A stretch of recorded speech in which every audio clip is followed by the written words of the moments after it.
खूनी खंजर की कहानी।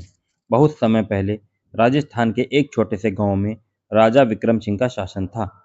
राजा के पास एक अनोखा खंजर था जिसे लोग खूनी खंजर के नाम से जानते थे। कहा जाता था कि यह खंजर जिसे भी छूता उसकी मृत्यु निश्चित थी।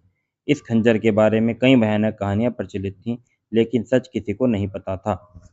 गांव के बुजुर्गों के अनुसार यह खंजर एक काले जादूगर ने बनाया था।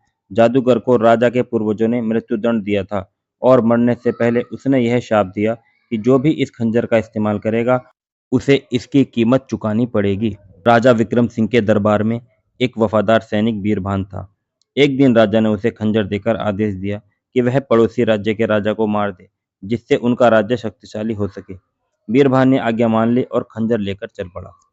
रास्ते में उसने एक साधु को देखा, जिसने उसे रोककर कहा, वीरभान, यह खंजर खून का प्यासा है, इसे छोड़ दो, नहीं तो यह तुम्हें भी नहीं छोड़ेगा। लेकिन वीरभान ने साधु की बात नहीं मानी और आगे बढ़ गया। जब वह पड़ोसी राजा के महल में पहुंचा तो उसने खंजर से राजा की हत्या कर दी। लेकिन जैसे ही राजा का खून इस खंजर पर गिरा, खंजर की धार चमकने लगी और अचानक वीरभान का हाथ खुद ब खुद उसकी ओर मुड़ गया। कुछ ही पलों में वीरभान ने खुद को घायल कर लिया और वहीं मर गया। इस घटना के बाद राजा विक्रम सिंह ने इस खंजर को अपने महल के एक गुप्त कक्ष में रखवा दिया। लेकिन कुछ ही दिनों बाद राजा को भयानक सपने आने लगे।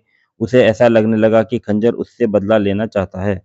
डरकर राजा ने उसी साधु को बुलाया जिसने वीरभान को चेतावनी दी थी। साधु ने मंत्रों से खंजर को शांत किया और उसे एक गहरे कुएं में फेंक दिया।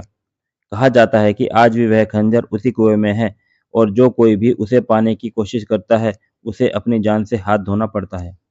इस कहानी से हमें सीख मिलती है कि लालच और हिंसा का अंत हमेशा बुरा ही होता है। कभी-कभी जो शक्ति हमें मिलती है वह हमारे विनाश का कारण भी बन सकती है।